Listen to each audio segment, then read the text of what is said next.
अस्सलाम वालेकुम जी फ्रेंड्स। आज का जो हमारा टॉपिक है वो आइडियल डायोड मॉडल है। हम लोगों ने एक सीरीज स्टार्ट की इलेक्ट्रॉनिक्स वन की, तो इस सीरीज़ में वीडियो नंबर 2 का हमारे पास सी पार्ट है दी आइडियल डायोड मॉडल। तो नेक्स्ट वीडियोज़ में इन टॉपिक्स पर बात करने की कोशिश करेंगे। ओके, तो आइए आज के टॉपिक स्टार्ट करते हैं। बिस्मिल्लाहिर्रहमानिर्रहीम, सल्लल्लाहु अला मुहम्मद सल्लल्लाहु अलैहि व आलिहि वसल्लम।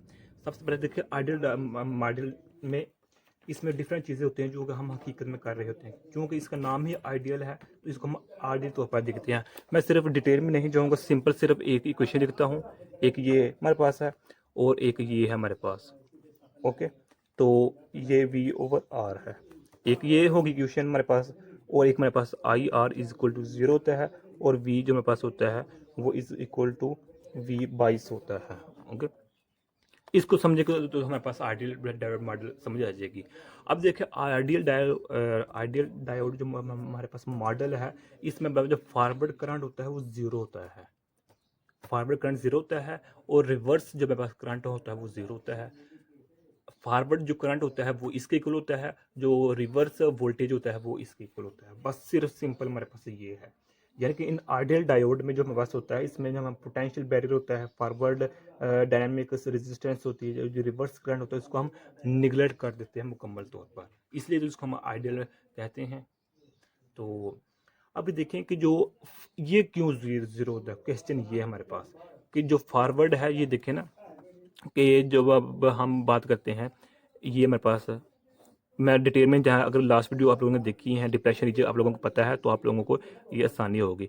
ये मेरे पास पी साइड है, पी टाइप है। इसमें कुछ माइनॉरिटी है, यहाँ मेरे पास इलेक्ट्रॉन्स हैं मेजोरिटी में, और कुछ मेरे पास होल्स हैं। और इधर हमारे पास क्या है, ये मेरे पास डिप्रेशन रीजन है, ये स्ट्रॉन्ग इलेक्ट्रिक फील्ड है।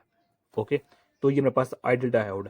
अब आइडियल डायोड में ये मेरे पास जो ये होते हैं रेजिस्टेंस, इसको हम इग्नोर कर देते हैं कि रेजिस्टेंस है ही नहीं, रेजिस्टेंस है नहीं। जब हम इग्नोर कर देते हैं तो मेरे पास ये भी इग्नोर हो जाता है कि ये भी जीरो है। यानी कि ये देखिए ना कि अगर इसको हम बैटरी के साथ अटैच कर रहे हैं तो ये पॉजिटिव है, तो अब क्या होगा, करंट अगर हम कन्वेंशनल करंट की बात कर रहे हैं तो इसकी डायरेक्शन ये होगी ना कन्वेंशनल करंट की। अगर हम इलेक्ट्रॉनिक करंट ले रहे हैं तो इसकी डायरेक्शन इस जानिब होगी, ऐसे होगी। कन्वेंशन किस तरह होगा, हम कन्वेंशनली लेते हैं ज़्यादातर। तो कन्वेंशन में क्या है कि इसको पुश करेगा तो आसानी, क्योंकि इधर है ही नहीं जिसको हमें निर्णय, जिसकी वजह से वोल्टेज ड्रॉप होना था वो तो जीरो हो चुका है, तो इसका मतलब है ये भी क्या हो चुका है, जीरो हो चुका है। तो आसानी जितना हम प्रोवाइड करते जा रहे हैं उतना ही करंट प्रोड्यूस होता जा रहा है।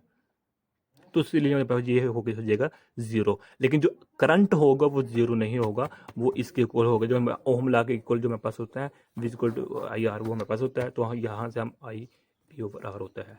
ओके, तो यानी कि जो मेरे पास वोल्टेज होता है वो एक्चुअली अगर ड्रॉप ही नहीं हो रहा, इधर रेजिस्टेंस है ही नहीं, इंसुलेटर मटेरियल है ही नहीं जो कि बिहेव कर रहा है एज अ डिप्रेशन रीजन के तौर पर, तो वोल्टेज ड्रॉप नहीं होगा तो मेरे पास जो वी एफ होगा वो भी जीरो हो जाएगा।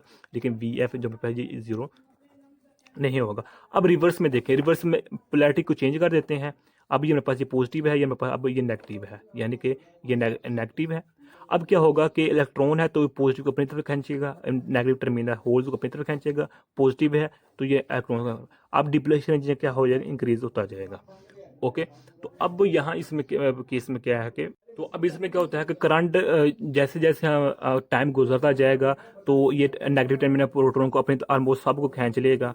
तो जो हमारे पास होगा डिप्रेशन रीजन वो तो काफ़ी इंक्रीज कर जाएगा, तो करंट ना होने के बराबर हो जाएगा। करंट इसमें नहीं होगा, यानी कि अगर करंट नहीं है इसका मतलब ये बिहेव कर रहा है एज ओपन सर्किट के तौर पर।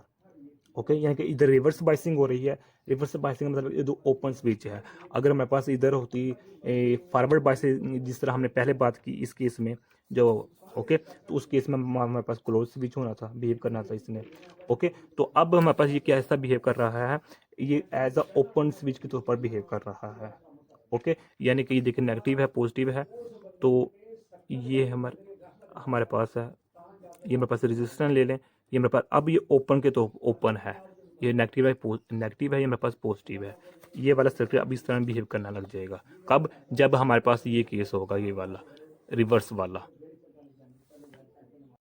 यानी कि ये दो हमारे पास रीजन है ना डिप्लेशन रीजन, तो जो पोटेंशियल डिफरेंस होगा वो मौजूद ही रहेगा। वो तो पोटेंशियल डिफरेंस होता है, यानी जो पोटेंशियल होता है, जो वोल्टेज होता है, वो तो बिटवीन 2 पॉइंट्स ही होता है ना, तो पॉइंट्स मौजूद रहेगा। अगर से में करंट है वो ज़ीरो हो जाएगा। तो बस सिर्फ ये दो इक्वेशन इनको याद रखिएगा कि रिवर्स में करंट ज़ीरो हो जाता है क्योंकि उनकी प्रेशर इंक्रीज कर जाती है, और मेरे पास जो वोल्टेज होता है वो बाइसिंग वोल्टेज करने लग जाता है। तो यही आज का हमारा इतना सा टॉपिक था।